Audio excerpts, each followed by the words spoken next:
el UPCN y docente en la Universidad Nacional de Lanús.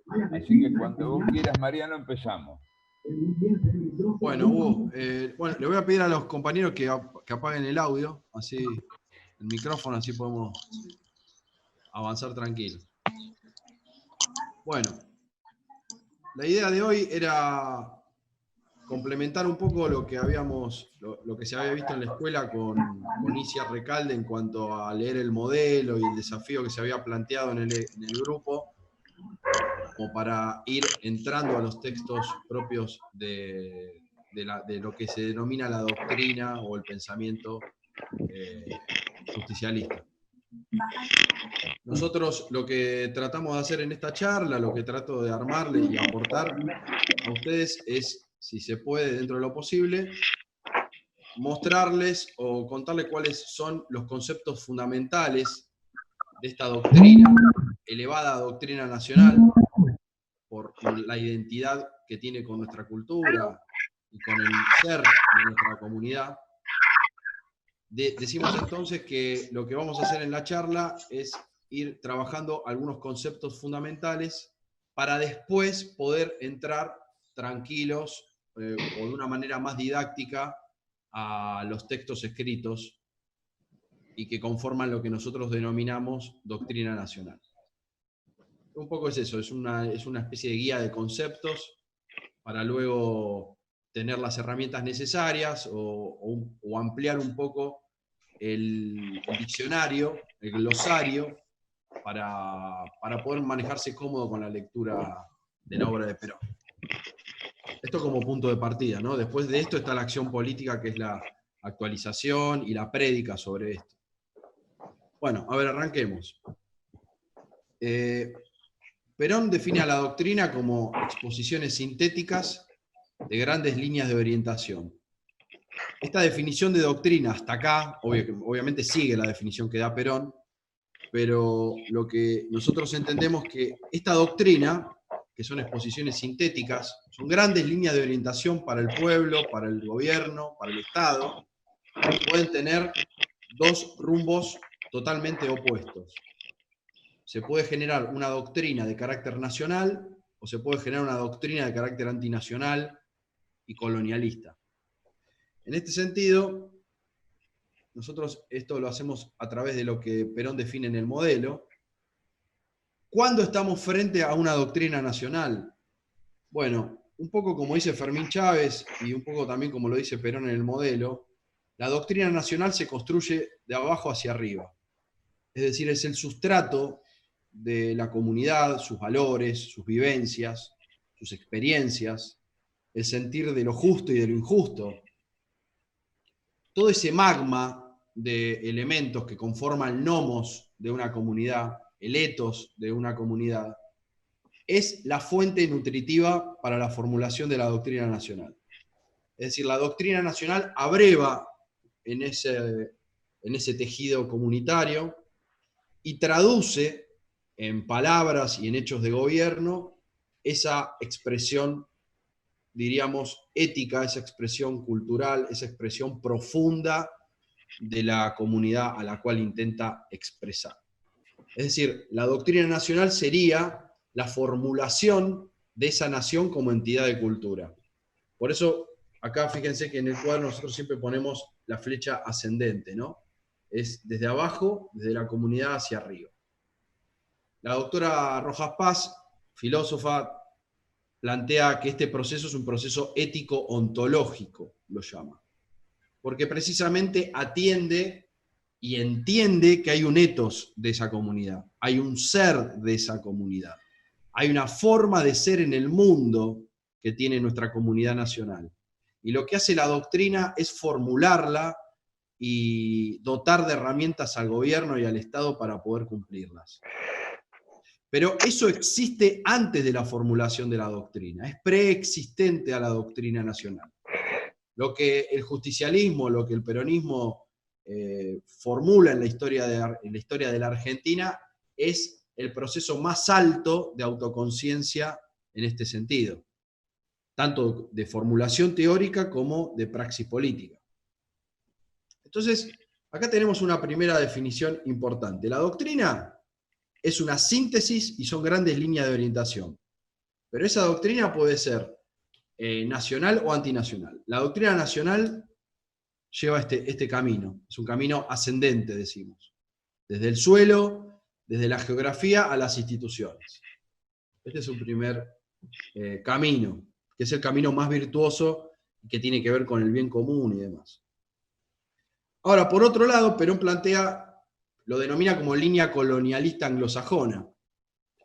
En este caso, la estructuración de la doctrina se impone desde élites o se impone desde sectores ligados generalmente a los intereses extranjeros, e impone esa línea a esa comunidad. Es decir, la comunidad no es un sujeto productor de instituciones, de su propia doctrina, de su propio gobierno, sino que esa comunidad es desatendida, no se la entiende como un sujeto apto para producir instituciones, y entonces pretende imponerlas desde lo ideológico. Acá la ideología juega un papel fundamental porque es desde la ideología, desde producciones intelectuales, que se intenta ordenar la realidad.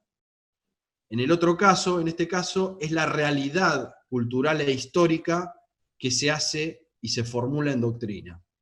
Por el contrario, en esta línea antinacional, bueno, le pueden poner varios nombres, lo que se formula es una doctrina de carácter técnica e instrumental, es decir, trata de ordenar, de controlar, de organizar a la sociedad, pero el basamento ético, el basamento cultural no está. Es más, es desprestigiado, es desatendido, es acusado de bárbaro, ¿no? Como en nuestra historia en el siglo XIX, por cuanto las instituciones toman el cariz o las expresiones de otras latitudes. Esto produce una violencia, esto produce una desvinculación entre comunidad y Estado, entre comunidad y derecho, entre comunidad y poder, lo cual en la experiencia histórica lo que hace el justicialismo y lo que hicieron los tres gobiernos de Perón, de alguna manera también pueden leerse como esa reconciliación entre Estado, gobierno y comunidad, ¿no? Es volver a ese proceso virtuoso donde la comunidad se expresa a través de los hechos de gobierno y de una doctrina que se va formulando durante la acción. Estos deberían ser los dos elementos principales. Bien. Entonces, acá hay varias expresiones, vamos a quedarnos con esta. Queremos una nación con una doctrina profundamente humanista, en cuanto no se oponga al Estado, y con sentido estatal en cuanto no anule o tiranice al hombre, ¿no? Esta que está acá, la cuarta. Bueno, acá entramos en una de las matrices de la doctrina nacional. El profundo y centro en lo humano como base de toda la doctrina. Es decir, la doctrina tiene como protección y como valorización la dignidad humana. Pero esa dignidad humana no puede absolutizarse en contra del conjunto y el conjunto no puede absolutizarse en contra de esa personalidad humana. En ese equilibrio o proporción es donde se desarrolla la doctrina nacional. Bien, sigamos adelante. Ahora, dentro de la doctrina, y esto con muchas charlas de militancia y de capacitación se plantean, es, bueno, ¿cuáles son los valores permanentes de esa doctrina y cuáles son los valores actualizables de esa doctrina? Los jóvenes, el otro día di una charla en Entre Ríos, para Entre Ríos, y me preguntaban esto, bueno, ¿cuánto es actualizable? ¿Qué sé yo? La teoría del género, la teoría de la identidad sexual, el aborto, todas esas preguntas son las que la militancia juvenil plantea, porque está imbuida la sociedad y la opinión pública de estos temas. Entonces te plantean, bueno, actualizar la doctrina es avanzar sobre estos temas y ver cómo se introducen y se correlacionan con la doctrina peronista, la doctrina justicialista, o son límites y no son actualizables por cuanto hay valores que son pétreos. Bueno, esta es una discusión que se tiene que dar en la militancia. Yo, como predicador, lo único que hago es sistematizar de alguna manera el pensamiento de Perón, de todo lo que uno leyó. Pero esto es un trabajo colectivo que hay que hacer. Yo lo que entiendo y lo que entienden nuestros amplios sectores de la sociedad argentina es que hay valores permanentes en esta doctrina nacional. Hay un núcleo ideológico que en derecho lo llamamos carácter pétreo, ¿no? Hay cuestiones que son inamovibles, que hacen que esa doctrina sea esa doctrina y no otra cosa. Bueno, y ahí tenemos las tres banderas tradicionales del peronismo: soberanía política, justicia social, independencia económica, y las dos banderas que se agregan en la tercera presidencia de Perón, que es el fuerte nacionalismo cultural unido a la integración iberoamericana. Estos dos principios o banderas jugando en correlación, ¿no? Entrar a los regionalismos, entrar a unidades políticas de mayor escala que la nación, pero con nuestras valijas y nuestro documento nacional de identidad. Es decir, es adentrar en lo que luego puede llegar a ser un gobierno universal, pero con un fuerte nacionalismo cultural. La felicidad del pueblo y la grandeza de la nación son los apotegmas básicos e inamovibles, y estas 5 banderas parecieran que también. Ahora, después hay valores subsidiarios a estos valores permanentes, que tienen que ver también con la ética personal del argentino, que es la lealtad, la abnegación, el sacrificio, la responsabilidad social. Ahí aparecen muchos elementos que Perón los va formulando a través de diferentes textos. En conducción política hay mucho énfasis también en las virtudes personales que tiene que tener el argentino. Bien. Un elemento que también obviamente está relacionado, porque la doctrina nacional se basa en la cultura nacional, es en el fomento, en la promoción y en la protección de la cultura nacional. Es decir, Perón le da mucha importancia a la cultura nacional, porque de la cultura se expresa lo político, se expresa lo económico, se expresa lo social, es la base motora de una nación. Entonces, entender cuáles son los pilares de esa cultura nacional nos va a llevar también a entender cuáles van a ser los precedentes relevantes para la formulación de esa doctrina nacional. En el modelo argentino para el proyecto nacional, que la otra vez la compañera Recalde estuvo trabajando sobre el tema, aparece este primer elemento que es el mestizaje. Perón lo dice claramente. En el hombre argentino confluyen las varias raíces. La europea, por un lado, 2 raíces, y los diferentes grupos étnicos americanos. Entonces, primer punto, la matriz mestiza de nuestra cultura nacional. Que esto después va a tener influencias en la formulación de la doctrina nacional. Y después, en segundo término, la fe en el pueblo como sujeto productor de cultura y de la cultura nacional. Es decir, los valores que tiene esa cultura nacional provienen de la libre creación del pueblo. En todo el plexo de la doctrina nacional hay una profunda confianza al pueblo como sujeto productor de cultura y por lo tanto sujeto productor apto para institucionalizarse, para generar Estado, poder, de acuerdo a sus propios valores. Esto es una fe profunda que tiene Perón, que bueno, se ve claramente en el último discurso del 12 de junio a la tarde. Mi único heredero es el pueblo. El pueblo como sujeto en la historia, apto para la construcción de la liberación de la nación. Esto es muy importante, es otro de los basamentos o pilares de la doctrina nacional.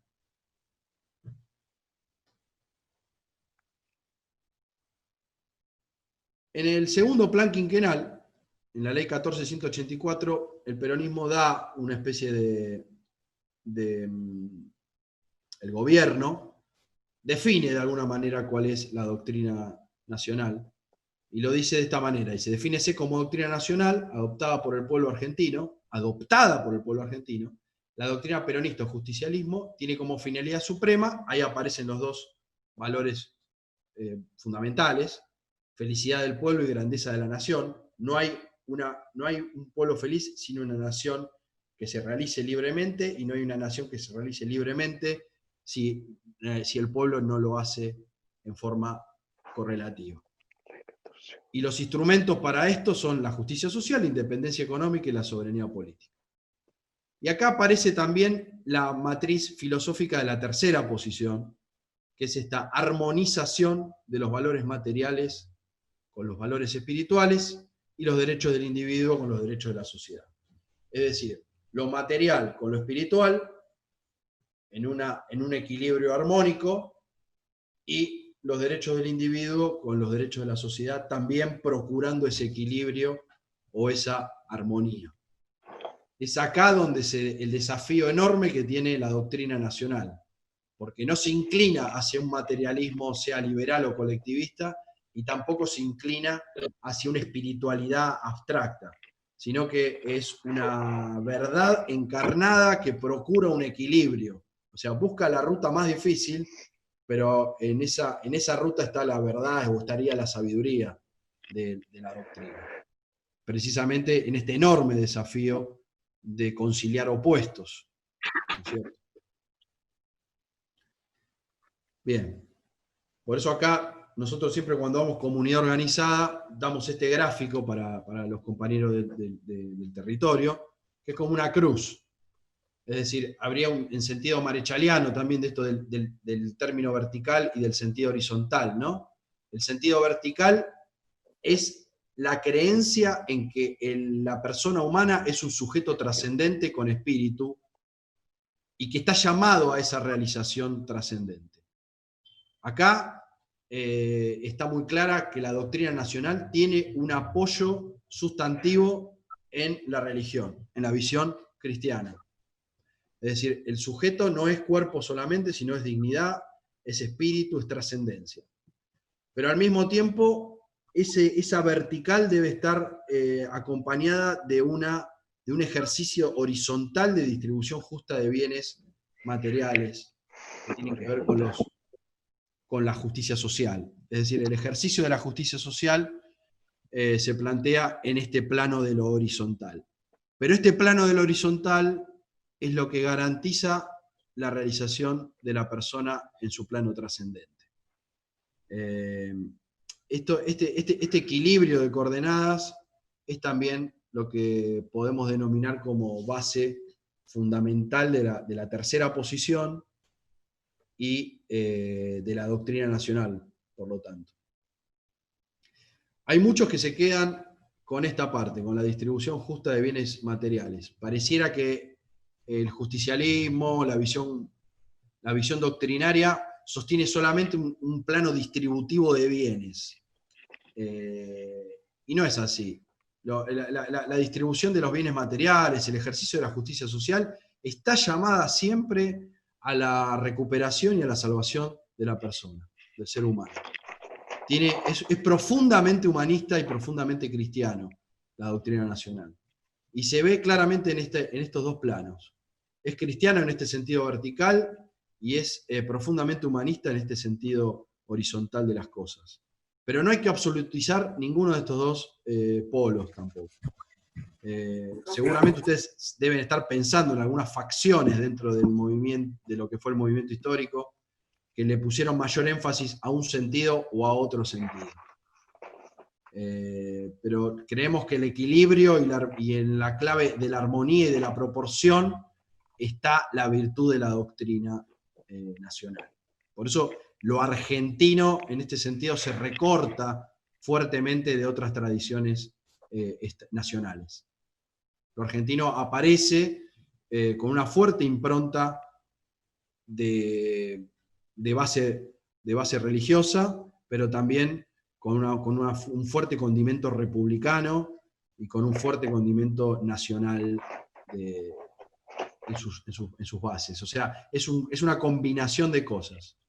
Pero a mí me parecía interesante aportarles este cuadrito porque de alguna manera resume este equilibrio, tan mal entendido muchas veces, tan mal interpretado otras, de mala fe o de buena fe. Sobre todo los pensadores del extranjero que no entienden, la sociología europea y todo, no entienden cómo es esto que se define si es colectivista, si es individualista, si es liberal, si no. Bueno, acá más o menos tenemos un poco el panorama, y es lo que define acá también en esta ley del segundo plan quinquenal como doctrina nacional, ¿no? Esta armonía de valores materiales y espirituales.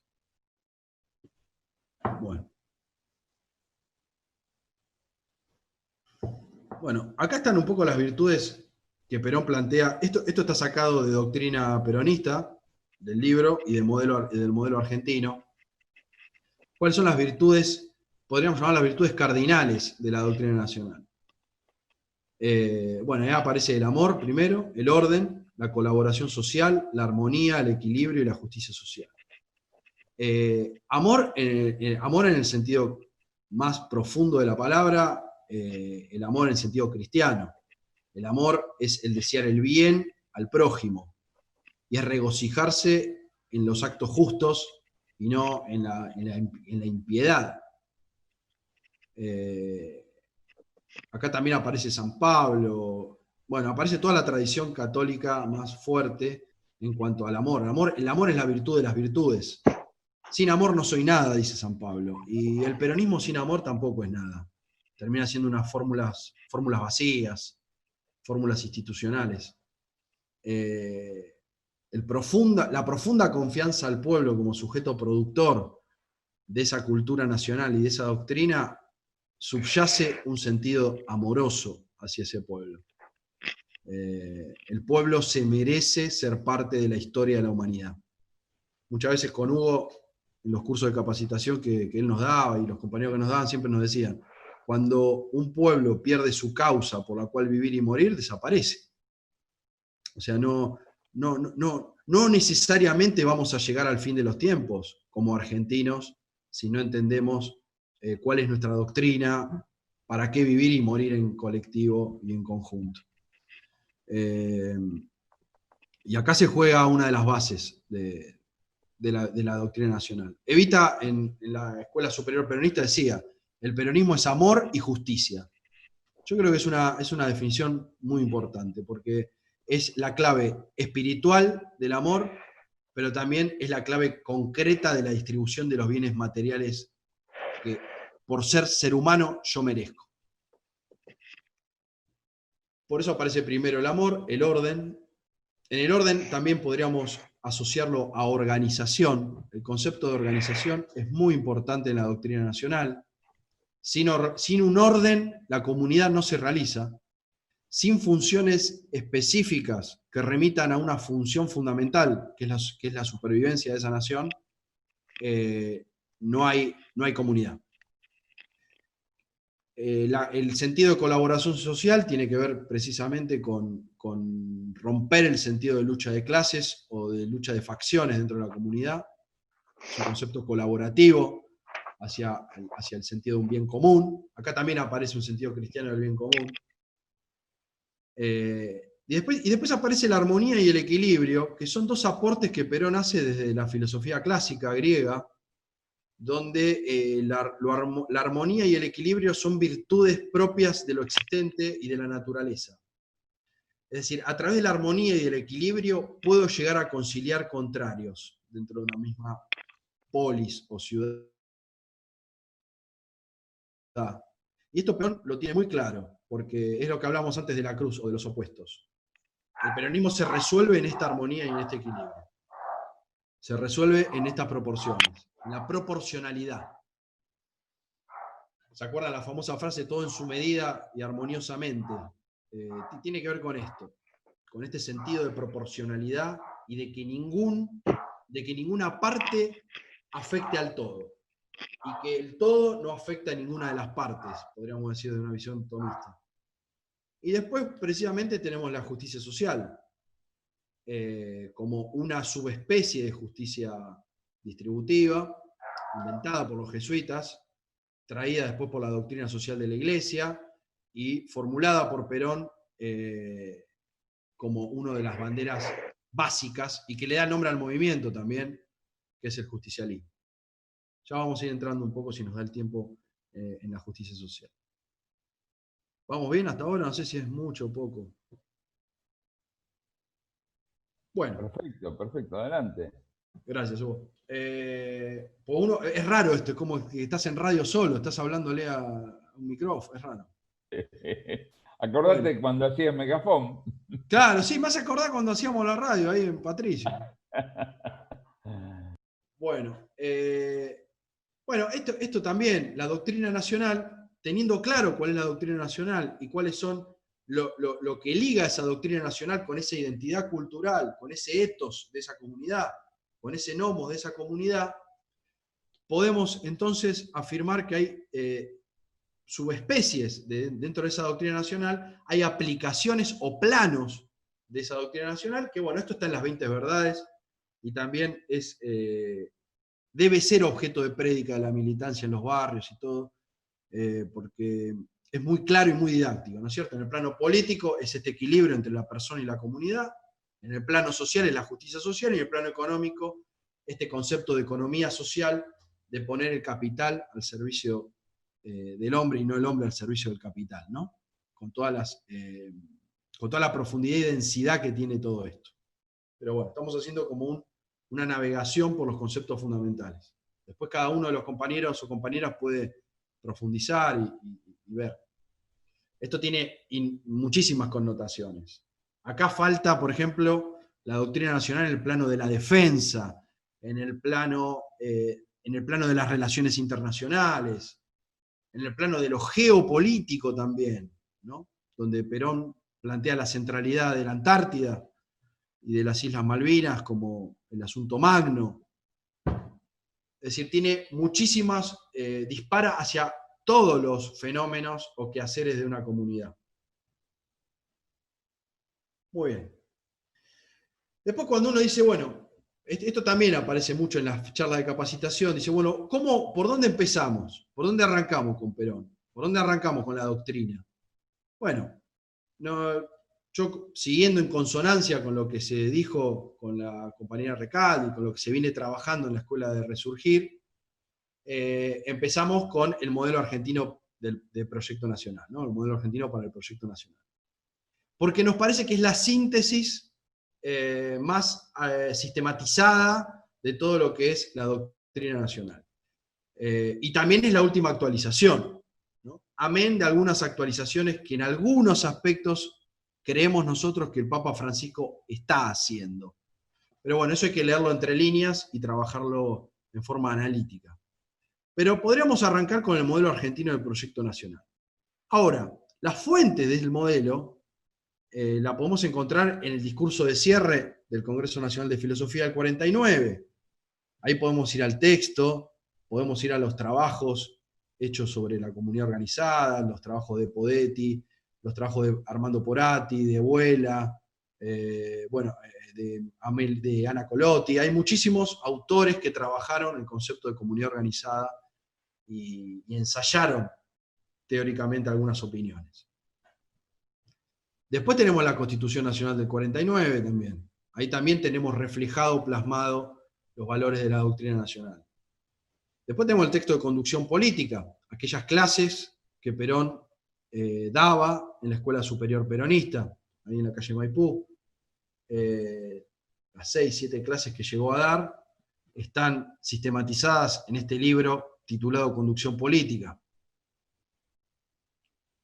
Después en la fase programática más institucional tenemos los planes quinquenales, ¿no? El primero del año 47 y el segundo del año 52, donde también hay toda una parte que no son medidas de gobierno en particular, sino que son líneas directrices de la doctrina plasmadas en ley. Es interesante ver cómo una ley del Estado nacional tiene dentro de su contenido escrito cuestiones doctrinarias. Así lo pueden ver en la 14184, que es la ley del segundo plan quinquenal, donde antes de empezar con las medidas de gobierno en lo económico, con las medidas de gobierno en lo social, hace todo un apartado de cuáles son las líneas doctrinarias que todos los ministerios y que todos los funcionarios deben seguir adelante. Es muy interesante leer esto porque realmente es una excepción en el plexo normativo del país. Este es el primero y segundo plan quinquenal. Y después tenemos el complemento al modelo, un texto muy interesante también, que está en internet, está publicado, está en PDF, o sea, lo pueden bajar claramente, que es el plan trienal. Porque el plan trienal es el complemento programático del modelo argentino. Son los dos textos que hay que abordar también. Obviamente el plan trienal es más operativo y el modelo argentino, llamado testamento político, texto abierto a las generaciones futuras, es un texto más cerrado, menos operativo en cuanto a lo programático de medidas de gobierno en concreto, quiero decir, ¿no? Pero el plan trienal, sí, el plan trienal cumple ese vacío que el modelo deja hacia las futuras generaciones. Después, por supuesto, están los discursos, las cartas, los apuntes, la obra de la formación militar de Perón. Todo eso también, por supuesto, pero esto de alguna manera es como para decir, bueno, ¿por dónde arrancamos? Bueno, arrancamos con el modelo. Y en el modelo hay perfeccionamientos de algunos conceptos que en comunidad organizada quedan un poco difusos, o que en conducción política también quedan desatados de la experiencia política de ese año 51. Este es un poco lo que nosotros denominamos el corpus doctrinario. De esto se pueden sumar, obviamente, muchísimas obras. Bien.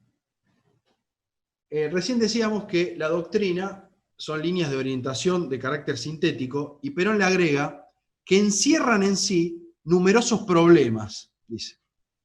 La doctrina son líneas sintéticas de orientación, pero que encierran en sí numerosos problemas. Claro.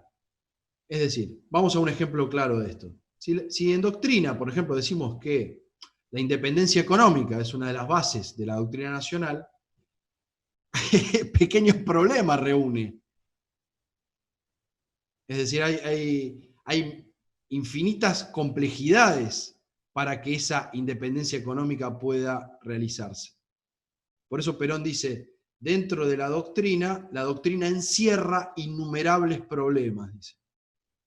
Ahora, estos problemas, ¿cómo se resuelven? A través de las teorías. Supongamos que estamos hablando de independencia económica. Por ejemplo, la teoría de la industrialización. La teoría de la industria pesada, del desarrollo de la industria pesada. Es decir, o el conocimiento científico y técnico, como en el modelo pone tanto énfasis Perón, en el desarrollo de la ciencia y de la tecnología. Y después tenemos las formas de ejecución. Las formas de ejecución serían los decretos, las leyes, los actos de gobierno necesarios para que esa teoría pueda formularse en el marco de la doctrina.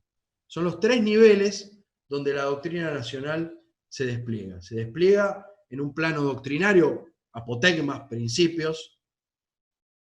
La teoría trata de formular lo que esa doctrina plantea en términos técnicos, en términos profesionales, y la forma de ejecución son los actos de gobierno, es la última cadena donde precisamente se concretan la teoría y la doctrina.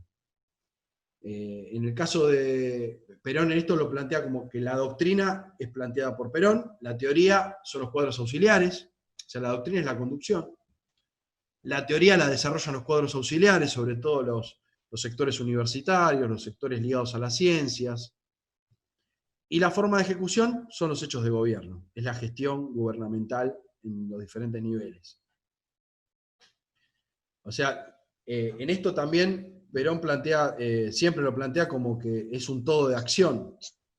La doctrina está llamada a la acción política, si no es un devaneo intelectual, inerte. La doctrina está llamada a la acción. Entonces, sí o sí necesita de teoría y de formas de ejecución. Y acá la organización política y la organización estadual traduce también estos tres niveles. La doctrina sería, vamos a ponerlo a grosso modo, sería como la presidencia, la dirigencia. La teoría serían los que formulan las políticas concretas de cada plano, y la forma de ejecución son las leyes y los diferentes actos. Fíjense también cómo Perón escalona esto y le da a cada uno un marco dinámico diferente. La doctrina se inculca. Es decir, la doctrina tiene que ver con un acto de persuasión.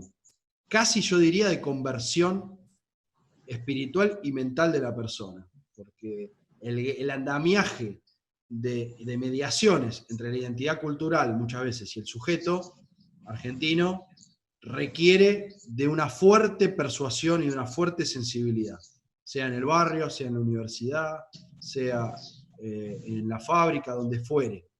Se inculca. Es casi un proceso emotivo el que Perón plantea en este punto. Es encender la llama de lo patriótico.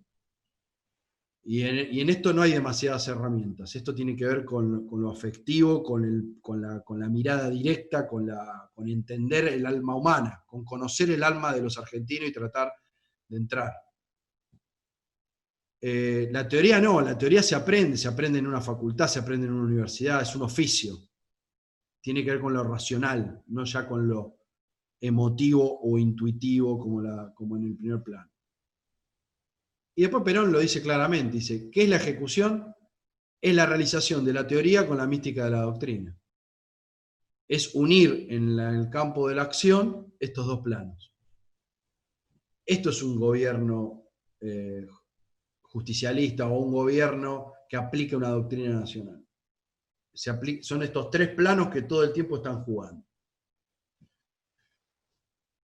Bien. Después hay un tema interesante acá, porque recién hablamos de la organización como uno de los puntos principales del justicialismo, y muchas veces uno se preocupa por que la organización que sostiene esta doctrina nacional sea cada vez más grande en cuanto a estructuras visibles y aparatos. En realidad Perón dice, miren, se organiza adoctrinando, porque si cada uno de ustedes sostiene una misma visión del mundo, del hombre, de la sociedad, si todos compartimos esta visión, todos vamos a ir hacia el mismo destino, más allá de qué estructura política estemos. No interesa tanto que los peronistas estén encuadrados en las organizaciones, dice en el 71, como que en cada uno de ellos se haya inculcado nuestra doctrina y se haya desarrollado una mística.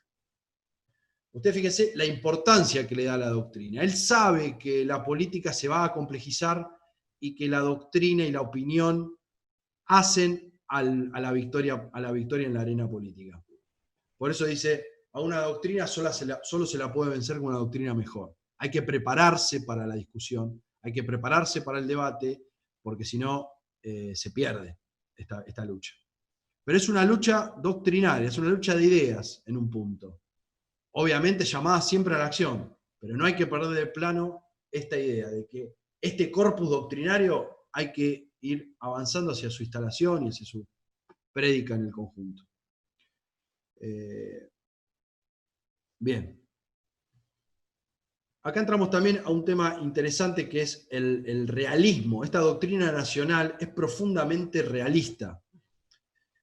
¿Qué quiere decir esto? ¿Vieron la famosa frase que Perón trae también del pensamiento clásico, que es la única verdad, es la realidad? Bueno, esto es muy importante porque, y tiene que ver con lo que recién decíamos. La doctrina se desarrolla a partir de una verdad histórica. Y la verdad está en los hechos, dice Perón. No está en ninguna subjetividad, no está en los pensamientos, no está en los discursos, no está en las ideas. Hay que ir hacia la realidad y desde esa realidad construir los basamentos doctrinarios e ideológicos.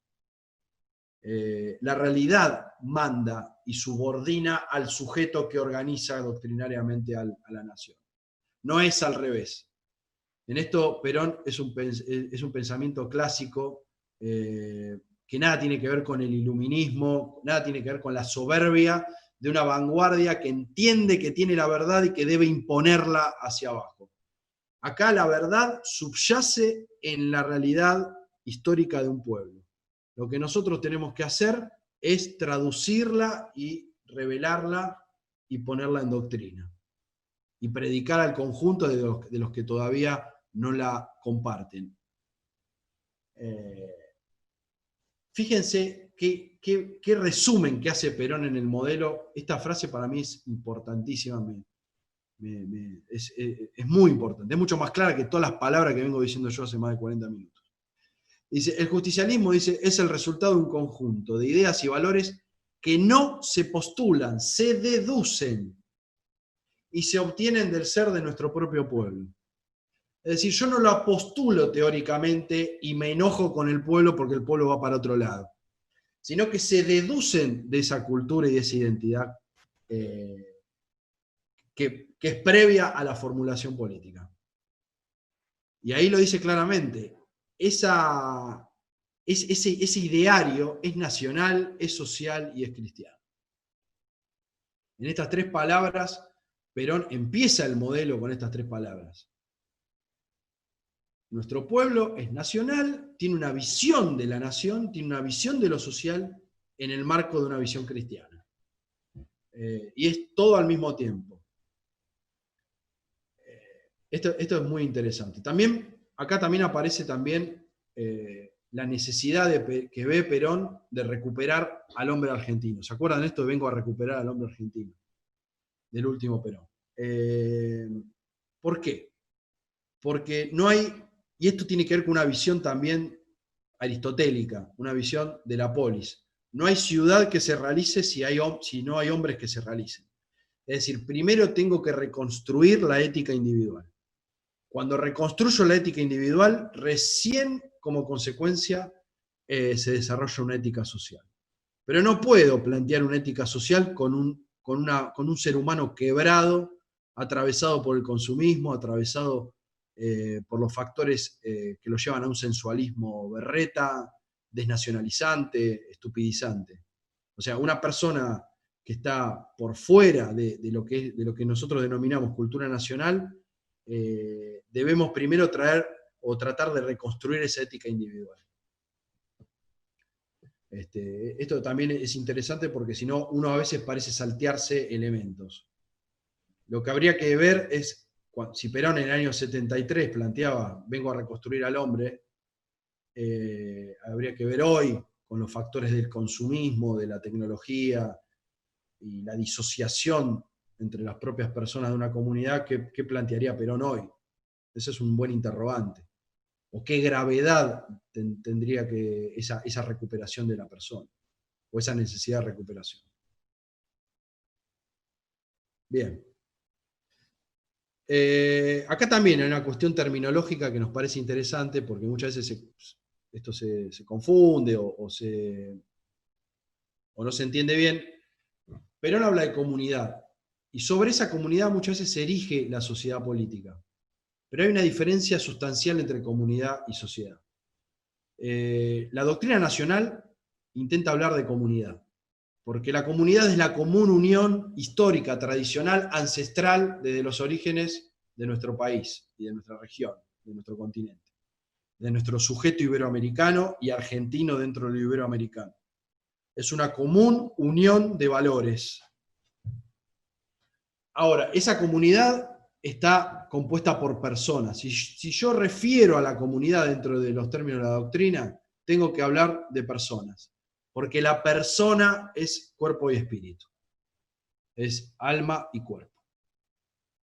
Diferente es una visión contractualista, moderna, por ejemplo, la tesis liberal, donde la sociedad no es anterior a las personas, sino que la sociedad se construye por voluntad racional de los seres humanos, y donde no se respeta ninguna organización intermedia, sea los gremios, sea la iglesia, ninguna organización que para nosotros es natural del ser humano en comunidad, sino que se entiende que la sociedad como suma de individuos, como esferas autosuficientes, con pleno dominio de lo racional y de lo científico, que llevan adelante un ordenamiento estatal.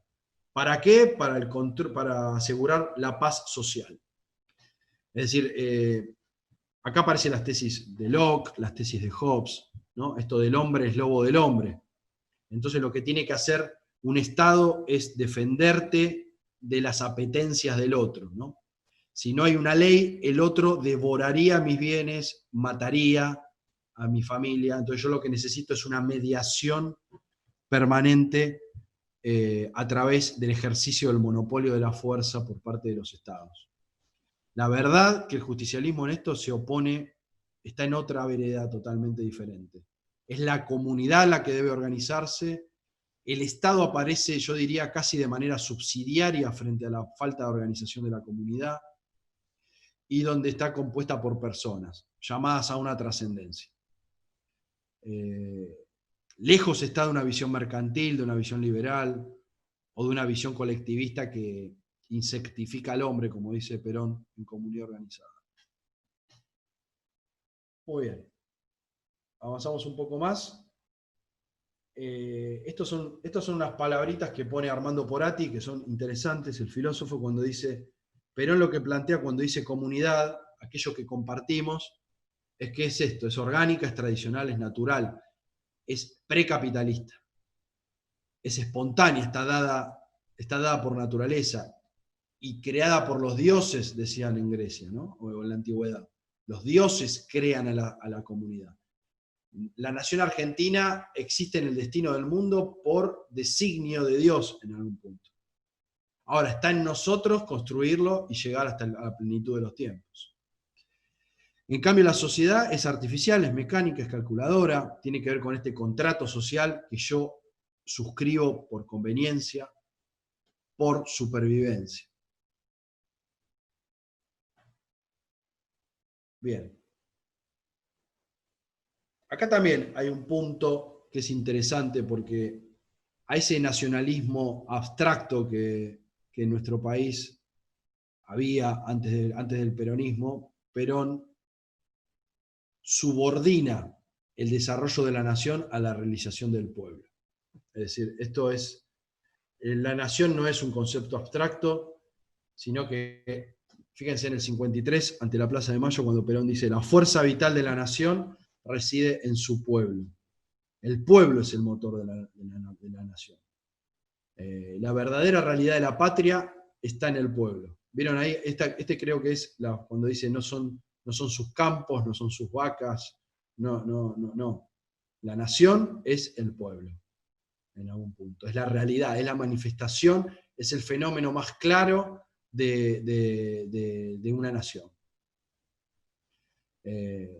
Y entonces el verdadero patriotismo no se ejerce de vanguardias violentas o de conceptos abstractos, sino que es lograr la unidad espiritual del pueblo.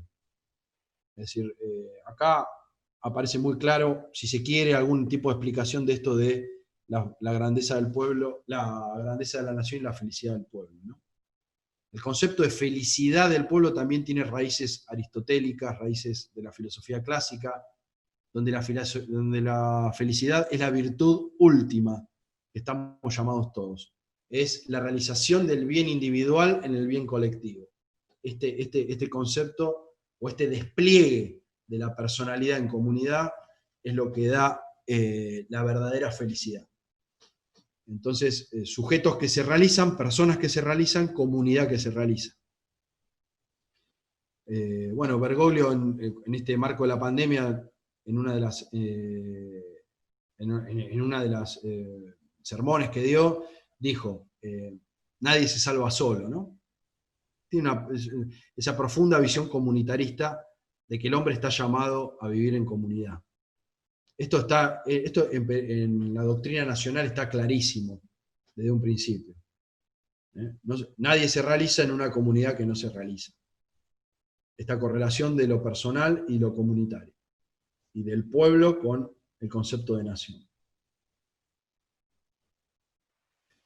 Bien, acá también aparece esta idea de masa y pueblo que también se discute bastante, lo hemos charlado varias veces. La marcha peronista no ayuda para esto, porque dice a la gran masa del pueblo y ahí nos cagó todo lo que estábamos diciendo. Pero en realidad, masa y pueblo son dos estadios del conjunto comunitario diferentes. Para decirlo en forma sencilla, la masa es un conjunto de personas sin una causa por la cual vivir y morir, sin una idea del mundo y de la geografía que lo rodea y de las personas que lo rodean. eso es una masa. Perón advierte que en el siglo XXI se iba a producir una masificación de las personas.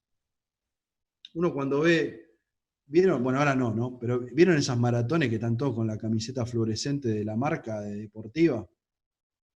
Es decir, hay una masificación de la gente. Lo que pasa es que no hay una masificación a través de los partidos o a través del fenómeno político muchas veces, pero la sociedad está más masificada en el plano del consumismo muchas veces, sobre todo en las grandes urbes. Bueno, no sé si el ejemplo es muy feliz, pero a lo que voy es esto. Masa y pueblo.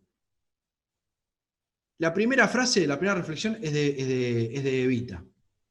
Dice, la masa está formada por los explotados, no tiene conciencia de su unidad. Los pueblos, en cambio, son las masas que han adquirido conciencia social.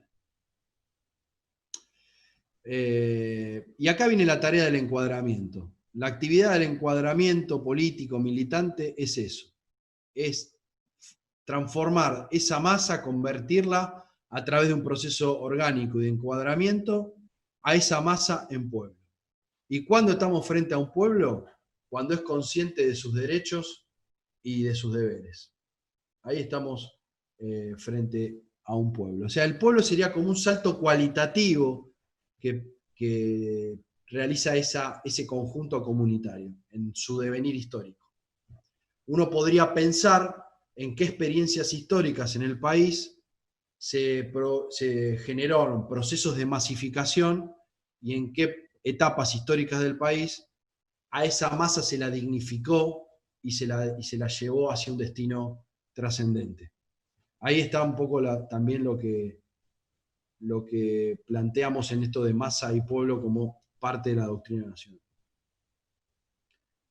Bien, acá también hay otro punto que es interesante, no nos vamos a detener demasiado, pues ya venimos de largo con esto, pero el concepto de comunitario de trabajo. Acá no hay una visión sesgada del trabajo.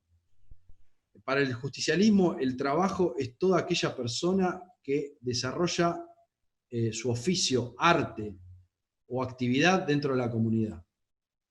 O sea, trabaja el dueño de la fábrica, trabaja, el trabajador, el obrero, el operario trabaja, el artista trabaja, el intelectual trabaja.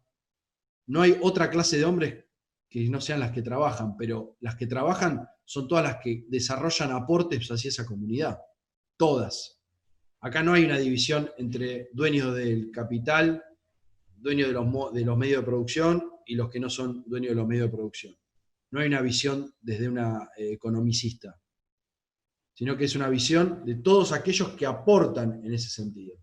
Y los que tienen el capital deben ponerlo al servicio en función social, como plantea el artículo 37 de la Constitución del 49. Bien. O sea, podríamos denominarlo, sintetizarlo como un concepto amplio de trabajo. Bien. Tercera posición, ya más o menos lo estuvimos viendo. Es este equilibrio que hablamos entre colectivismo y comunidad, entre materialismo y espiritualidad. ¿Por qué? Porque tercera posición, cuando uno se lo da a las generaciones más jóvenes, siempre quedó en el imaginario que la tercera posición era ni yanquis ni marxistas. Es decir, la tercera posición en el ejercicio del mapa político mundial. Pero la tercera posición tiene una base filosófica muy profunda, que tiene que ver con nuestra identidad mestiza, tiene que ver con el aporte del neotomismo, tiene que ver con un montón de cuestiones que tienen que ver con nuestra identidad cultural. Que después esa tercera posición se manifieste en la experiencia particular mundial de la posguerra, no hace que hoy la tercera posición no tenga vigencia. Porque lo que le da vigencia a la tercera posición no es el ni yanquis ni marxistas, sino es cómo se planta la doctrina nacional frente a los materialismos, o frente al materialismo. Acá está la fuerza. La fuerza de la doctrina es el espíritu. Y lo material debe estar al servicio de la realización espiritual. Por eso siempre, fíjense, cuando uno lee los discursos de Perón, los actos de gobierno, siempre aparecen los bienes espirituales y los bienes materiales. La realización de los bienes morales, a veces dice, o espirituales, y los bienes materiales. Nunca es la prioridad los bienes materiales. Pero claro, si vivimos en un país injusto, en una sociedad injusta, donde hay hambre, precisamente la justicia social empieza a encender su motor. Pero la centralidad está en esta trascendencia del ser humano.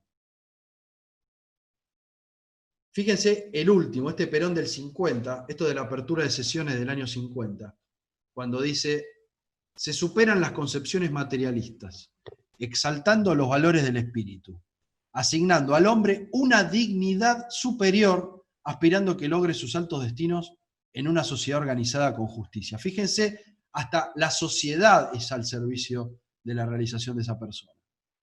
Acá aparece el concepto de dignidad humana. Textos actuales, la Laudato Si de Bergoglio, cuando empieza, habla de la dignidad humana. La dignitas es el merecimiento que tiene una persona de gozar de los bienes materiales del mundo solamente por el hecho de ser persona. Esa es la profundidad de la palabra dignidad. La dignidad es el merecimiento solo por el hecho de ser persona, de comer y de vivir dignamente. Esa es la profunda convicción que tiene la doctrina en su base. Uno a veces dice, bueno, no, es el Estado, organizar a la comunidad en el Estado, sí, pero detrás de todas esas organizaciones colectivas, de respetar las organizaciones libres del pueblo, está la realización de la persona. El ser humano desde una visión integral, ¿no? Tanto materia como espíritu.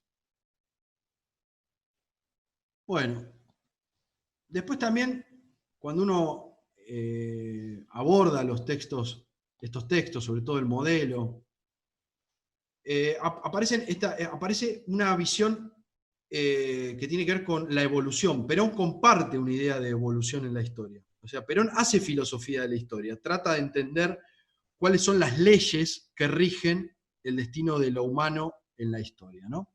La historia como experiencia humana en el mundo. Entonces ahí Perón dice, bueno, nosotros debemos adaptarnos a la evolución, aparece esta necesidad de adaptarse a la evolución, que tiene que ver con esta idea de adaptarse a la realidad, porque la realidad es la que subordina mi ideario, no mi ideario subordinar a la realidad. Ahora, como dice Perón, a esa realidad yo la puedo agarrar como a las astas de un toro, montarme sobre ese toro y tratar de torcerlo un poco hacia lo que yo quiero, pero un poco nada más, dice Perón. Este es un concepto. Hay una especie de determinismo en un punto, en este pensamiento, en un punto, porque en el otro está la acción humana y colectiva y política.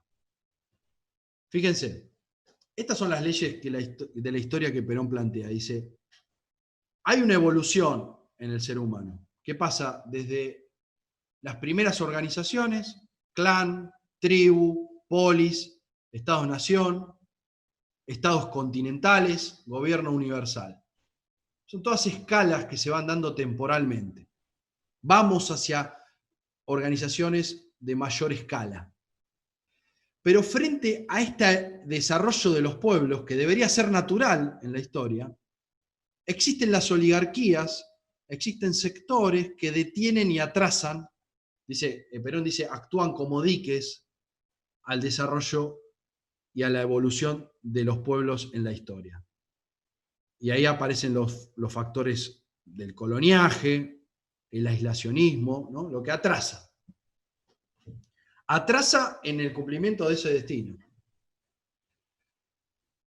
Frente a eso, dice Perón, se plantea la lucha de los pueblos. Los pueblos de ahí es donde se plantean. Entre la evolución ante la reacción, se plantea la lucha. Y ahí aparece el concepto de revolución, que Hugo siempre en esto ponía énfasis, y es cierto. La etimología de la palabra revolución, y Perón la toma así, es volver a la evolución. Es decir, ¿vieron que el prefijo re en latín es volver a? ¿No? Uno cuando dice recordar es volver al corazón. Es volver a la evolución, es reevolucionar, es romper los factores de la reacción para que vuelva normalmente a evolucionar el desarrollo histórico de ese pueblo y de esa nación. Ahora, Perón dice, bueno, y esto es sabido, la lucha de los pueblos se da con tiempo o con sangre, ¿no? ¿Se acuerdan esto? Entre la sangre y el tiempo, elijo el tiempo. Y esto también tiene una profunda raíz cristiana. Entonces él dice, frente a la reacción, los pueblos se plantan. Se plantan de una manera cruenta o de una manera incruenta. Bueno, él dice, la doctrina lo que trata de hacer es que ese volver a la evolución sea lo menos doloroso posible para los pueblos. Y ahí también hay una de las bases fundamentales de la doctrina nacional. No cargar con sangre en la historia es uno de los valores que tenemos como doctrina. Es interesante, es para reflexionar, para debatirlo. Pero un poco las propiedades de este desarrollo histórico son estas, ¿no? Evolución, reacción, revolución, que es una manera de volver a ese desarrollo evolutivo. Fíjense cómo Perón lo plantea en la Obra de los Pueblos, ¿no? En el año 68, dice, el fatalismo evolutivo nos obliga a transformarnos o a sucumbir. Entonces, y ahí es donde introduce el justicialismo. Dice, el justicialismo no es sino la transformación indispensable dentro de las formas incruentas hacia un socialismo nacional, cristiano y humanista. Esto es el Perón del 68. Bien. Fíjense entonces como él dice, bueno, y acá otra vez aparece el valor de la doctrina y por eso el título de esta charla. Dice, lo moderno, dice, a ver, ¿qué dice la evolución hoy?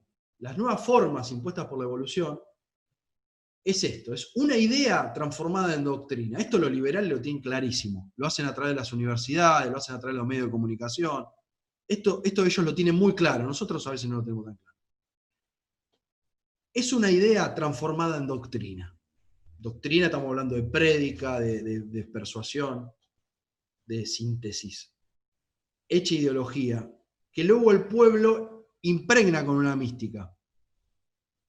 Este es el único caudillo que puede vencer al tiempo a lo largo de las generaciones. Este debería ser el trabajo que nos desafía Perón hoy, ¿no? Decir, bueno, a ver, ¿desde dónde y hacia dónde y con qué elementos jugamos para este partido? Bien. Bueno, se puede seguir, pero vamos a terminar acá. Yo quiero dejarles este es el 12 de junio a la mañana. Todos recuerdan al Perón de junio del 74 en el balcón. Pero a la mañana él da un discurso en cadena muy interesante, muy importante, donde él plantea, por ejemplo, esto. Fíjense, esto es el 12 de junio a la mañana en Casa Rosada. Dice, ya pasaron los días de exclamar la vida por Perón.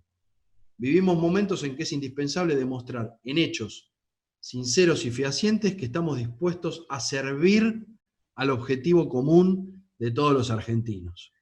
La despersonalización de la doctrina, que ya la viene trabajando desde la década del 50, acá otra vez aparece. Y este trabajo hay que hacerlo en paz, en forma honrada, permanente, y neutralizando la acción de los enemigos de la patria, ¿no? De afuera o de adentro, empeñados en impedir su reconstrucción y su liberación, en ese orden. Reconstrucción y su liberación. Yo, para terminar, yo creo que lo que plantea Perón, yo decía, bueno, a ver, ¿con qué cerramos la charla?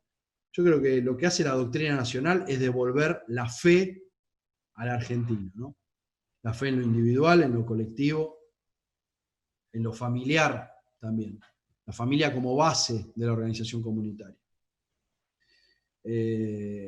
Así que bueno, yo con esto más o menos creo prudente abrir el audio, si te parece, Hugo, para charlar un poco. Sí, cómo no. Mirá, Mariano, acá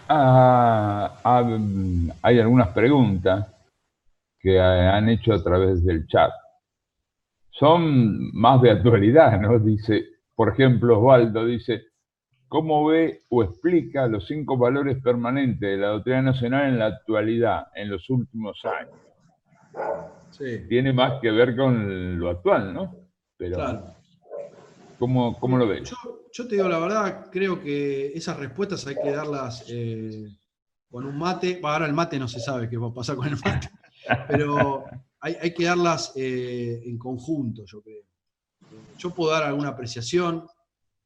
Yo creo que el ser argentino, el ser nacional, la identidad cultural está, pero está asediada, está bombardeada por mediaciones, por los grandes medios de comunicación, por el consumismo, por los factores que hacen, que desorientan y distraen todo el tiempo al argentino de su verdadero destino. Pero yo creo que eso es una respuesta que tenemos que dar en común. Por eso es interesante esta escuela, es interesante los espacios que se van organizando para poder desarrollar respuestas colectivas. Yo también, a veces a uno también se le confunde la esperanza individual, la íntima convicción que uno tiene y el amor que tiene uno por la patria, con la visión del conjunto. Yo creo para no caer en actitudes románticas ni en actitudes pesimistas extremas, hay que dialogar con el compatriota. A mí a veces me pasa bueno, ustedes ya saben, a veces algunos taxistas repiten en forma el autodenigración, el complejo de inferioridad, y a veces uno si escarba con ternura o trata de traerlo para el otro lado, te dice, sí, la verdad, es verdad. Es decir, lo que parece tan duro, lo que parece un andamiaje tan blindado, a veces no lo es. Pero esto Perón lo plantea en el 74 y creo que sigue siendo vigente. Es el diálogo entre los argentinos. Hay que plantear un diálogo abierto y franco. Yo creo que hay una minoría, puede ser que haya una minoría muy minoritaria, valga la redundancia, que esté en contra. Después hay una gran cantidad de gente que está distraída viendo Netflix, está distraída con los colores, con cosas que no hacen a la cuestión para nosotros, ¿no? Pero bueno, yo creo que, mirá, yo la respuesta la verdad que la dejaría quizá para un encuentro de la escuela, para más adelante, porque realmente es interesante y es compleja. Sí. Sí, acá otra pregunta que hace Julio Magali. Dice, ¿cómo se explica el proceso de exclusión y empobrecimiento permanente en el conurbano bonaerense, como en el interior del país, en perspectiva de este mandato que promueve el desarrollo y el trabajo, y no el reducir a las comunidades a trabajar para el Estado local, y no promover el desarrollo productivo y federal del país? Sí, sí, yo creo que ahí hay un gran peligro que son los regionalismos cuando están desvinculados de un proyecto colectivo a nivel nacional. En esto de la Constitución del 94, cuando promueve los municipios y promueve los regionalismos, es un tema también, desde el derecho se estudia bastante esto, es un arma de doble filo muchas veces. El acentuar las características regionales, que uno dice, bueno, está bien desde un punto de vista económico, desde un punto de vista productivo, muchas veces trae gato encerrado, porque lo que yo diría en extremo a veces es la disociación territorial, la decisión territorial. O que comunidades ricas digan, bueno, ¿por qué yo tengo que sostener a una comuna más pobre o a un municipio más pobre? Por eso el municipalismo y los regionalismos muchas veces no tienen que dejar de estar incardinados, de estar orientados hacia en un plan colectivo, ¿no? En un plan de gobierno colectivo, en un plan de Estado que contemple la mayoría y el bien común. Acá hay un concepto de bien común que también Sampay lo desarrolla muy claramente, que dice, el bien común no es la suma de los bienes individuales. El bien común es otro tipo de bien, es un bien que está por encima de las individualidades y hasta del conjunto social. Es decir, quizás es medio finito, pero no tiene que ver con la colectividad en sí, sino tiene que ver con un bien que nos trasciende a todos como facciones, o como sectores, o como personas. Y esto también viene de la tradición social cristiana, que es el concepto de bien común, que es este equilibrio entre lo individual y lo colectivo y todo lo que veníamos hablando antes. No sé si respondo la pregunta con esto, pero...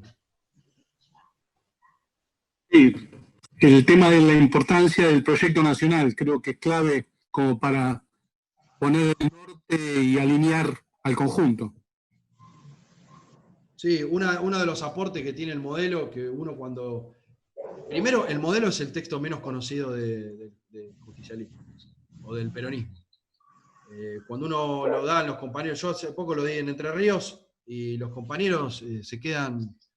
Primero que genera entusiasmo, porque es un texto abierto, y segundo, la actualidad que tiene. Cuando esto de los medios de comunicación que enferman, esto de generar un sujeto que lo único que quiere es consumir, esta fábrica de necesidades y de sofisticaciones, el problema del sedentarismo, el problema de la ecología, todos estos conceptos aparecen en el modelo. Y lo interesante del modelo es que es un texto abierto. Lo que pasa es que siempre nos pasa, yo a veces lo hablo también, ahí está César, lo hablábamos también, el problema es lo episódico de estos ejercicios que hacemos nosotros. O también hablarnos entre nosotros. Yo creo a veces, cuando estoy dando estas cosas, yo calculo que muchos de ustedes comparten y escuchan lo que ya de alguna manera lo tienen en su ideario, en su pensamiento, en su acción.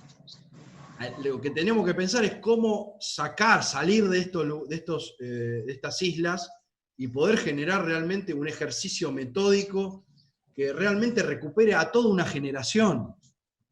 Un proyecto se arma con una generación de amigos, ¿no? Como decimos siempre. Y armar una generación de amigos es generar una prédica a nivel horizontal y poder armar... Perón hablaba de 100.000 predicadores con un pueblo de la tercera parte de densidad de población que hoy, ¿no? Tirando un número, digo. Ustedes fíjense el laburo que tenemos por delante. Yo creo que nuestra idea es ver, por ejemplo, de todos los que estamos acá hoy sentados, ¿cuántos es la primera vez que escuchan algo del modelo argentino? ¿Cuántos es la primera vez que dicen, bueno, vamos por acá, vamos a tratar de predicar esto en el ámbito territorial en el cual se desarrolla mi militancia? Yo creo que el desafío está ahí. Si no, vamos a morir como una secta. Vamos a hacer una logia que alguna vez sostuvo estas grandes verdades, pero vamos a terminar en una catacumba. Y hay que salir con esto. Pero bueno, ahí está también el desafío, ¿no? Y ahí obviamente estamos todos.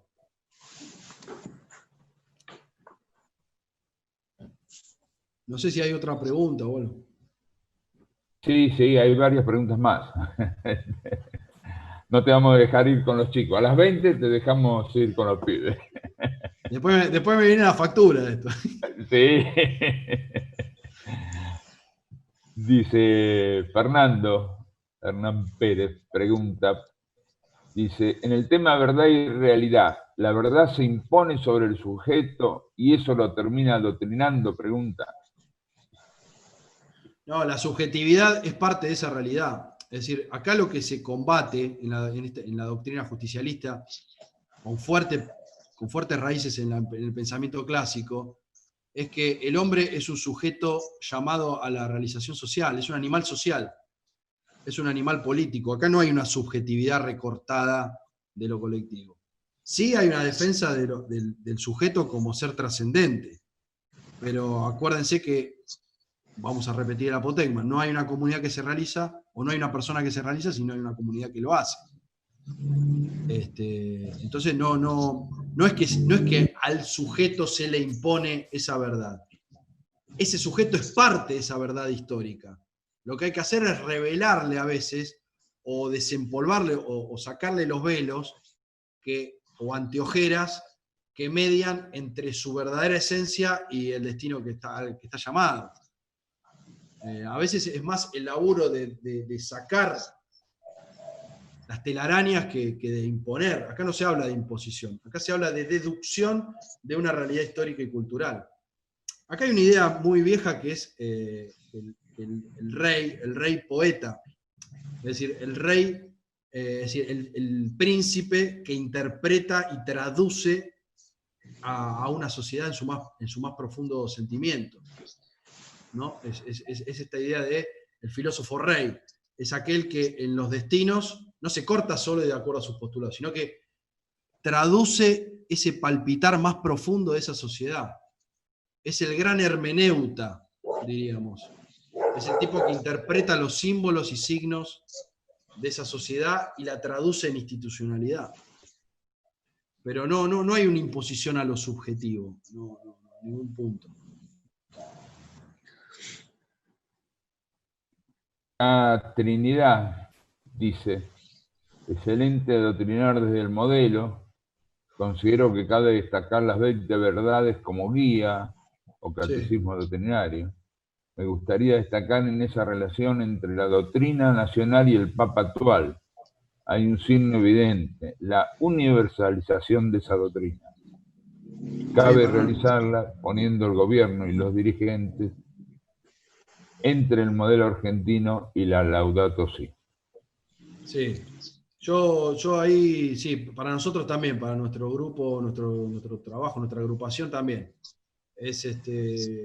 Francisco es el gran actualizador de la doctrina, en un montón de cosas, Desde expresiones o aforismos, que uno dice, bueno, suena parecido. Pero después en su raíz también vemos las mismas condiciones. Y en la Laudato, y yo me quedaría también con la Evangelii Gaudium. La exhortación apostólica de Evangelii Gaudium, yo creo que es hasta más cercana en un montón de conceptos y de definiciones a la doctrina justicialista. Es muy clara las aseveraciones. Mirá, yo ahora me acuerdo de una, cuando dice Bergoglio en la Evangelii Gaudium, dice: el hombre fue lanzado a un progreso desmedido sin tener las herramientas espirituales para ese desarrollo técnico. Yo te diría, esa frase de Evangelii Gaudium es exactamente igual que la de comunidad organizada. Casi. Donde Perón dice, el hombre es lanzado a un progreso en una forma desproporcionada, sin darle las herramientas morales e intelectuales para poder asimilar ese desarrollo vertiginoso de la técnica. Hay un puente casi, te diría, textual entre uno y el otro. Por eso es muy interesante esto de universalización que plantea Trinidad, porque el megáfono que tiene Francisco hoy es único. Sí, y esto es bueno tomarlo para los que a veces se desaniman, ¿no? Nuestra cultura ha sido capaz de dar un papa como Francisco. Nuestra cultura nacional, ¿no? Claro. No es poco, ¿eh? Ahí uno siempre se acuerda de la exhortación que... ¿Te acordás la Carta a la Patria cuando decía la patria es un don, la nación una tarea? Ahí él está resumiendo el proyecto nacional. Porque la patria uno no la elige, uno es argentino porque por 20.000 variables uno nació acá. Yo nací en Lanús porque mi vieja rompió bolsa en Lanús, adentro un fitito, qué sé yo. Uno es argentino por un montón de cosas. Pero la nación es la tarea racional, espiritual, de persuasión que uno está llamado. Yo cada vez que fallece un compañero de la generación de los 60, de los 70, yo digo, cada vez que fallece uno, yo hablo con Pablo, con los amigos, digo, puta madre, tenemos que seguir adelante con esto porque con la persona se van un montón de cosas que muchas veces no están ni escritas, no están ni grabadas, no están ni filmadas, no hay un organismo que lo haga, no hay nadie que lo haga. Por eso el otro día veía los videos de Enrique Oliva que hizo Pancho una vez. Y están buenísimos, porque lo ves a Oliva para siempre, porque lo ves en YouTube.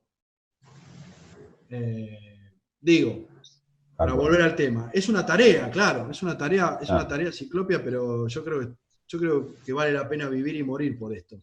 Porque es lo que yo le voy a transmitir a mis hijos. Y en realidad, la pregunta no la hizo Trinidad, sino que figura Trinidad porque debe ser una de las hijas. La hizo Emilio García. Ahora me doy cuenta. Pero bueno. Se va a ofender, te digo. Aparece acá como Trinidad. Bueno. Ahí se te fue el audio, Espera, Hugo. sí, ahí está. El general habló alguna vez de soberanía alimentaria. Ah, sí, Ahora se está hablando de vuelta de esta figura. sí. Sí, sí. Bueno, en el modelo sí, en el modelo está la preocupación. Él habla de que se iba a duplicar la población. Y que sí. Y ahí aparece, porque uno dice, bueno, Perón, qué bárbaro, predijo este problema, que en realidad es un problema que ya Malthus lo plantea, ¿no?, como una preocupación sociológica ligada a la demografía y demás. Lo que Perón dice, porque muchas veces de esto se hace un recorte, lo que Perón dice es, hagamos un uso estratégico de esto.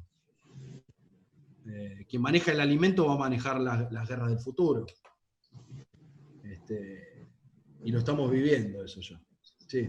Sí, por eso el modelo, yo creo que el modelo hay que leerlo en forma personal, individual, y después hay que leerlo en forma colectiva y ponerlo en común. Sí, tal cual. Es la forma programática para poder avanzar que tenemos.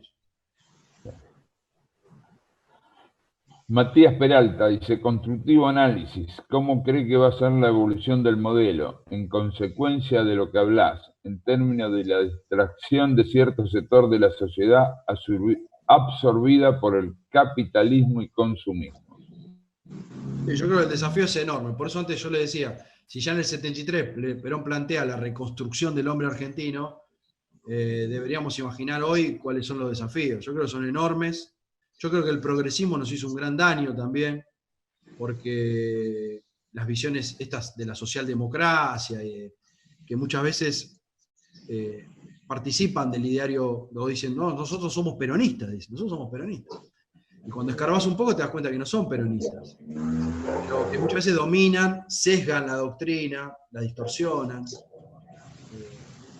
en un montón de aspectos. No sé, yo, por ejemplo, lo que siempre planteo es el estatalismo. ¿Vieron esto de que la distribución de bienes la tiene que hacer el Estado? El Estado tiene que hacer cargo de un montón de cosas, de cuestiones.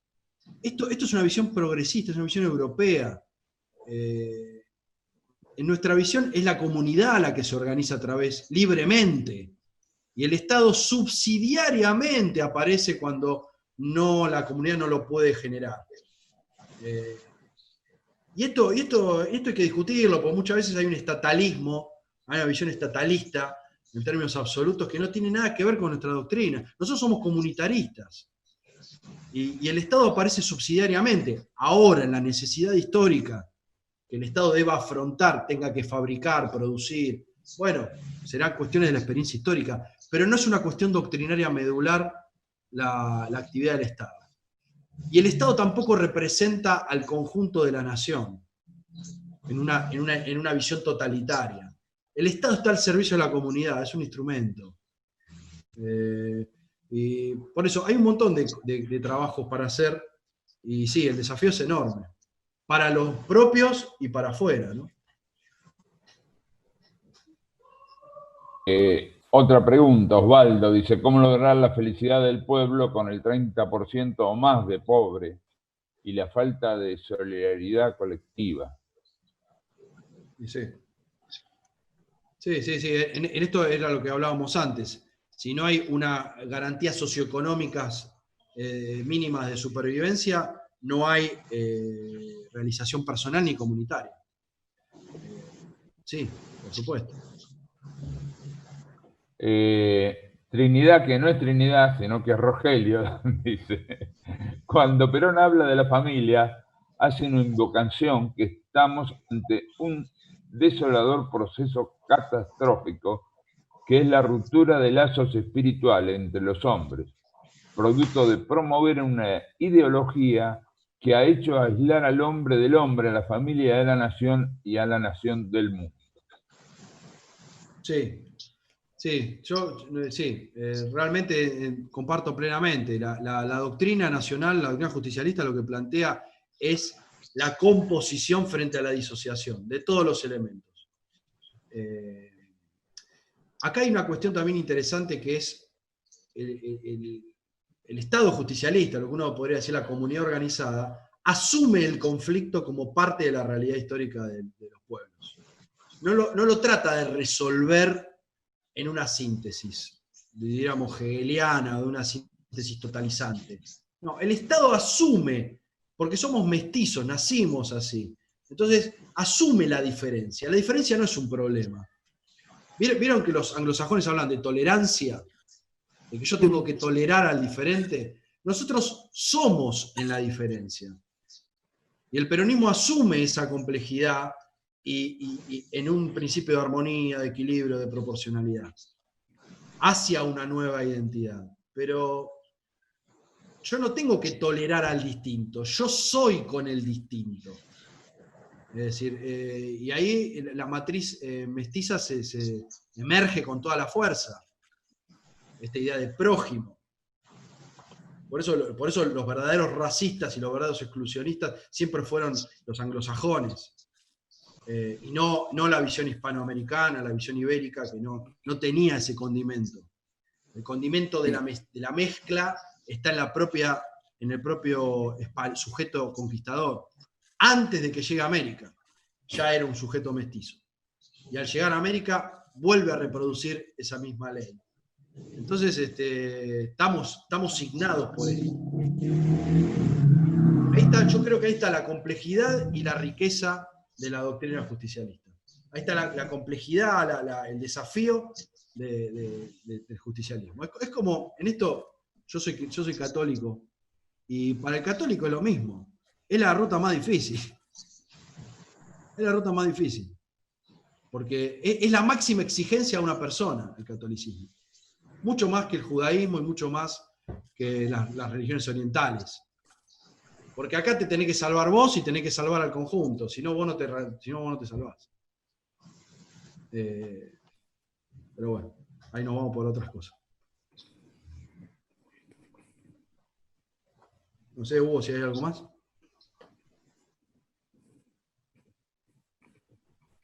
Ahí te quedaste sin micrófono. Sí, no, si hay más preguntas, hay más preguntas. ¿Tenemos soberanía política y nacionalismo cultural?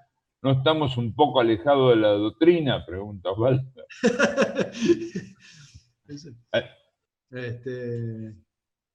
Sí, yo creo que todas las naciones hoy están asediadas, y esto Bergoglio lo plantea muy claro, hacia una homogeneización planetaria, lo llama Bergoglio.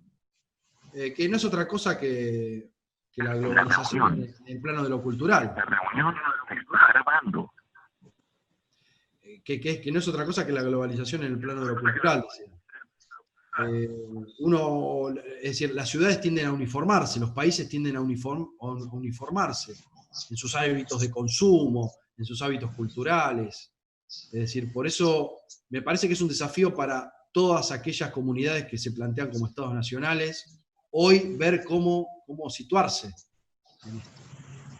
Yo ahí creo que, por ejemplo, Rusia y Estados Unidos hoy están rompiendo en algún punto estas visiones homogeneizantes de los poderes transnacionales, con diferentes espíritus, con diferentes categorías, pero hay dos grandes estados nacionales que están, de alguna manera, oponiendo sus lógicas a poderes que son transnacionales. Pero bueno, yo no soy especialista en geopolítica, acá hubo gente que era especialista en eso, pero me parece un dato interesante ese. Digo, no es solamente un problema de nuestra nación, es un problema de todas las organizaciones, de todas las comunidades nacionales, que se planteen ser tales, ¿no? Que se planteen ser tales, si no, te metés directamente como una factoría y listo, se terminó la historia. Pero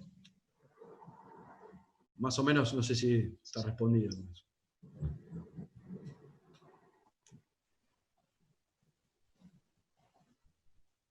Ahí se te fue el audio, Hugo, otra vez.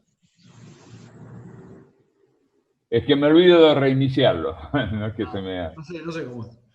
Sí. Muy buena la clase, dice Valeria. Bueno.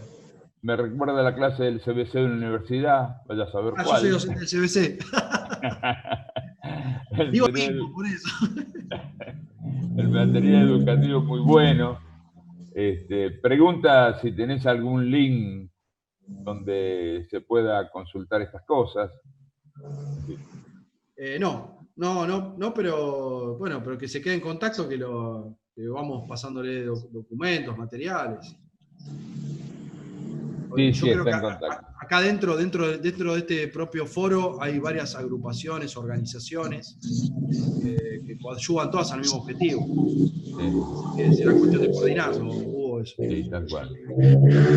Hay alguien que tiene el audio prendido y se le siente el ruido de un motor. Bueno, En una moto. es una moto. Los socialdemócratas, dice Fernando Hernán Pérez, son socialistas escondidos en el justicialismo, dice. Sí. Ojalá fueran socialistas.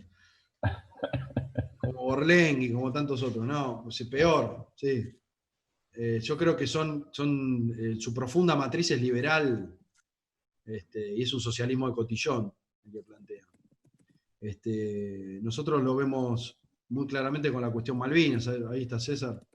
El trabajo que hizo la socialdemocracia con la cuestión Malvinas, lo que se denomina vulgarmente como progresismo, es una tarea de destrucción y de ninguneo sistemático del año 83 hasta ahora.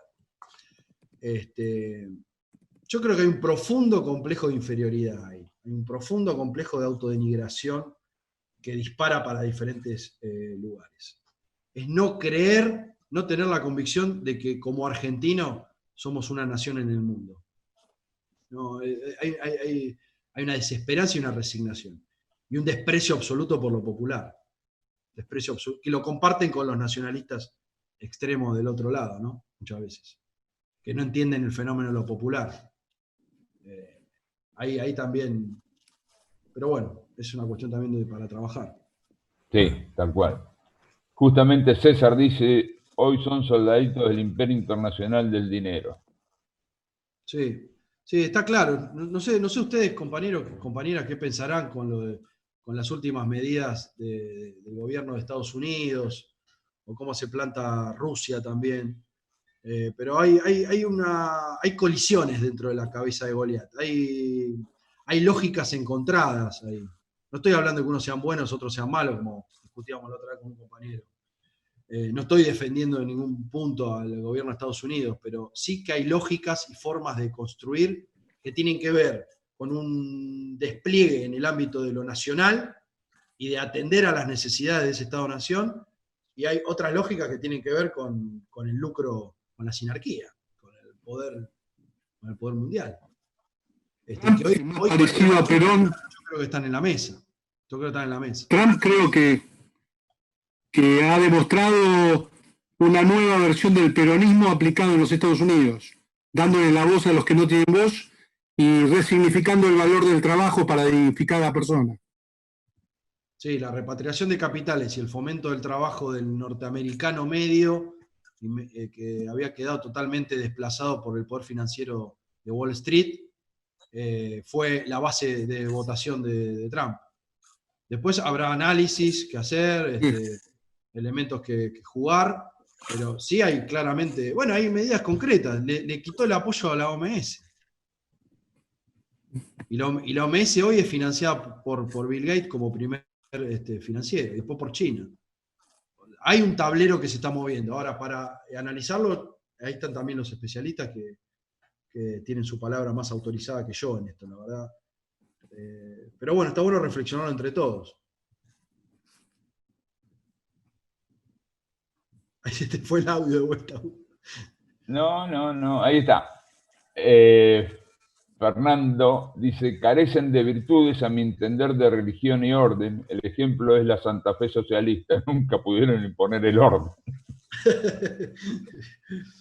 Sí, el orden, vos sabés que el orden, hay un trabajo que estábamos haciendo respecto del concepto de orden en el federalismo del siglo XIX y en la experiencia justicialista. El concepto de orden está ligado al concepto de organización.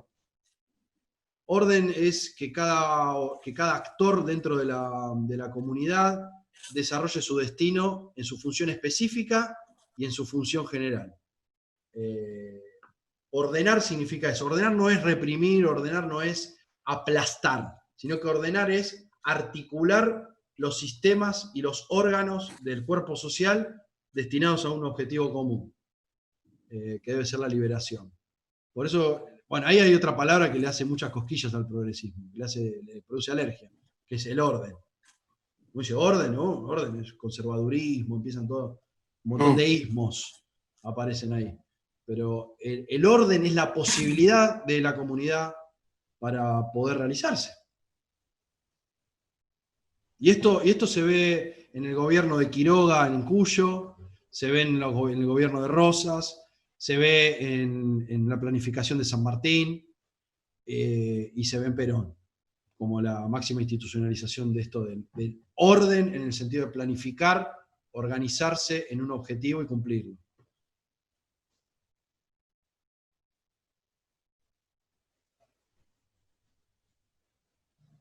Te vamos a subtitular, Hugo, me parece.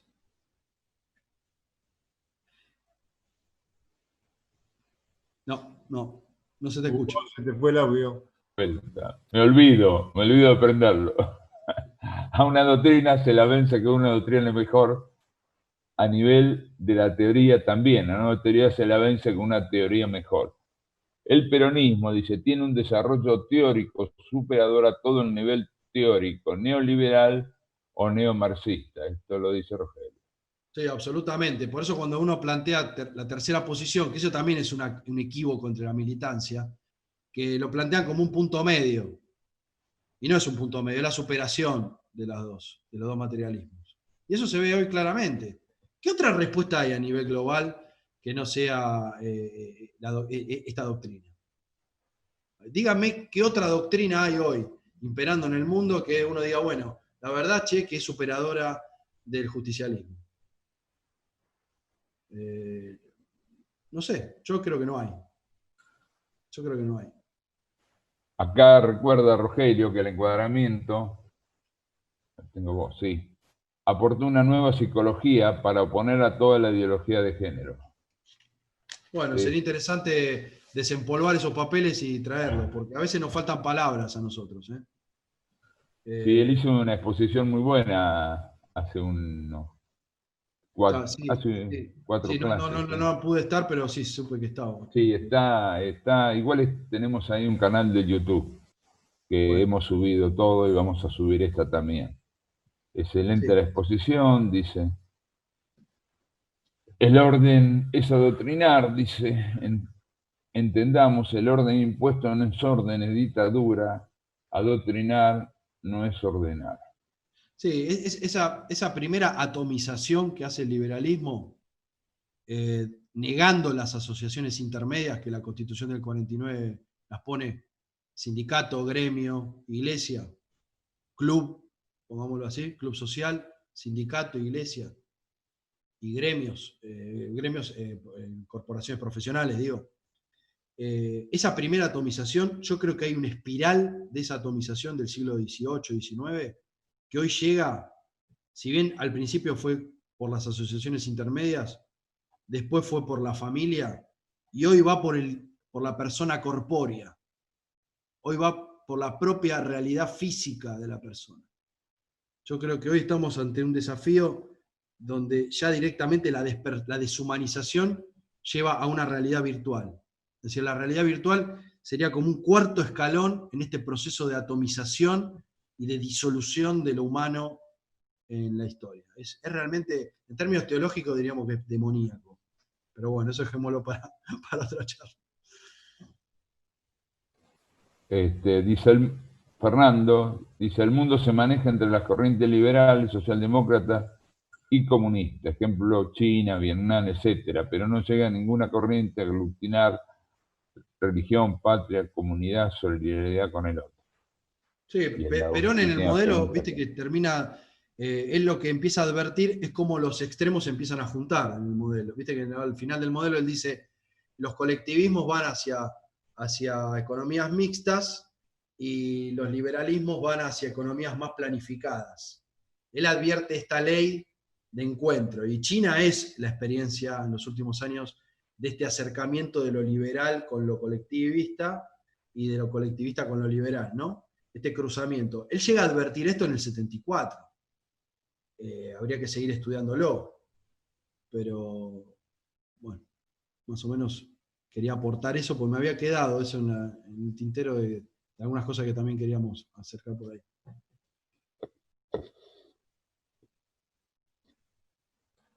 Ahí está. De a poco vayamos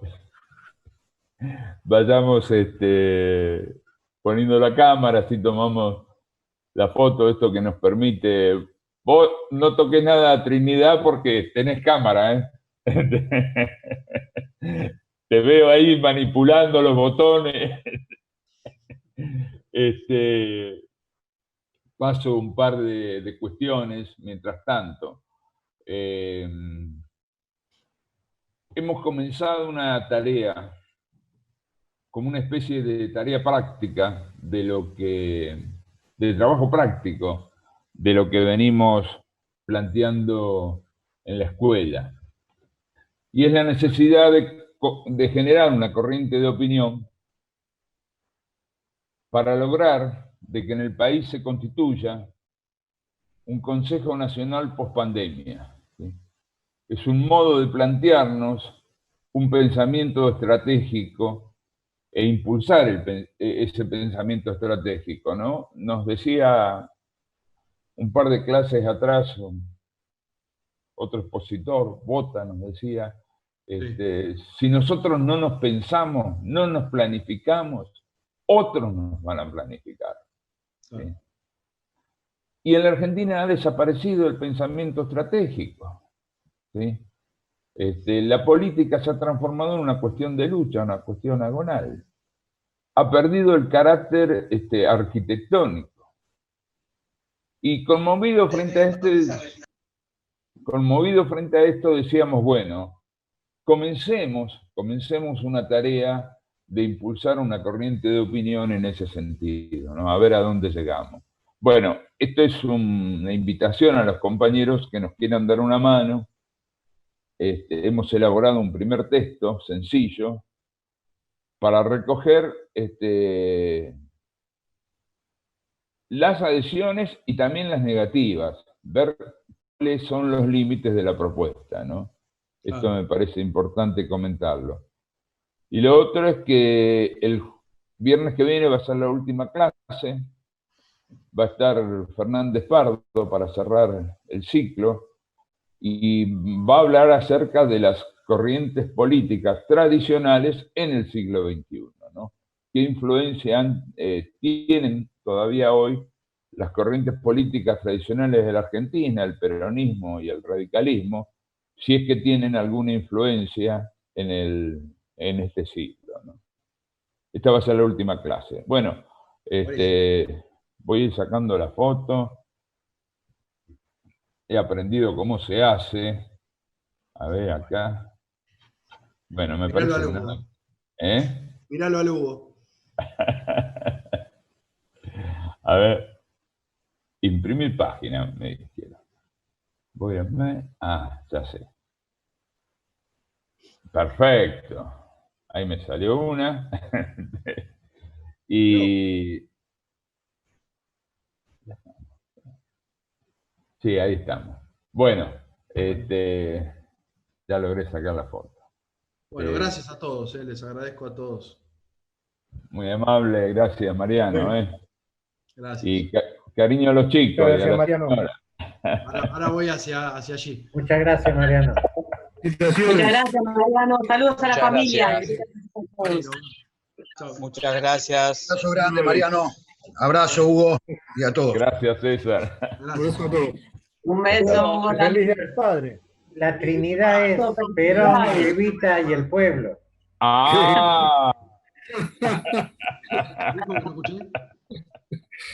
La Santísima Trinidad. El Papa Rogelio inauguró una No era Trinidad, era Rogelio al final. Trinidad. Feliz Día al Padre a todos. Feliz Día del Padre para todos. Feliz Día del Padre, gracias. Igualmente, feliz día. Feliz día domingo. Feliz día para todos.